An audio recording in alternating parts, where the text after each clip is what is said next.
Sembla mentida. A l'altre món no he parat d'entrenar-me, però estem completament igualats. L'única explicació que hi ha és que tu t'has entrenat més que jo, no? No, és veritat que m'he entrenat més que tu, però tu tens unes qualitats que superen les meves habilitats. Era ben bé impossible superar la diferència que ens separava.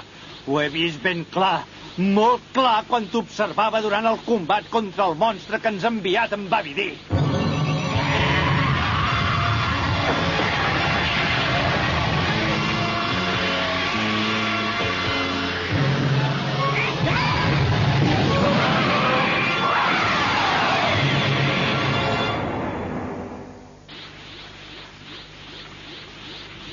M'he hagut d'empassar l'orgull i reconèixer que jo, tot un príncep dels guerrers, no podia igualar mai les qualitats que tenia un soldat de categoria inferior.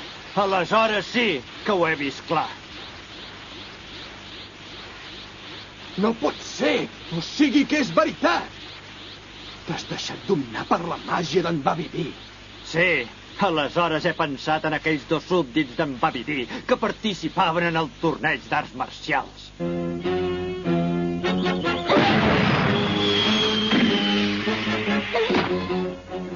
Els que coneixien aquell parell deien que havien canviat molt i que eren molt més poderosos que abans. Hi he donat moltes voltes i he arribat a la conclusió que si em deixava controlar per la màgia d'en Babidi, eliminaria la diferència entre els nostres poders.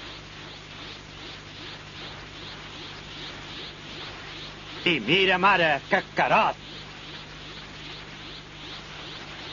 Suposo que els teus ideals no ho acceptaran.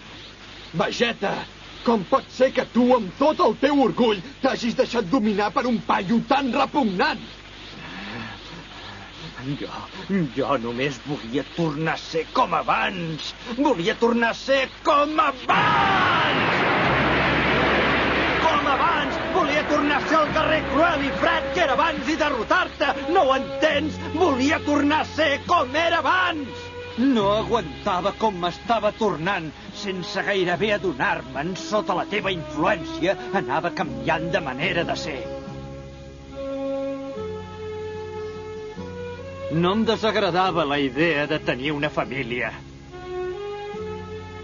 Fins i tot em va acabar agradant el fet de viure rodejat de comoditats a la Terra.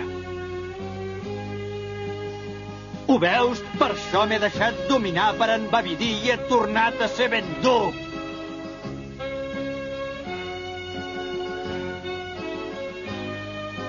I ara em sento més bé que mai. Ho dius de debò, Vegeta?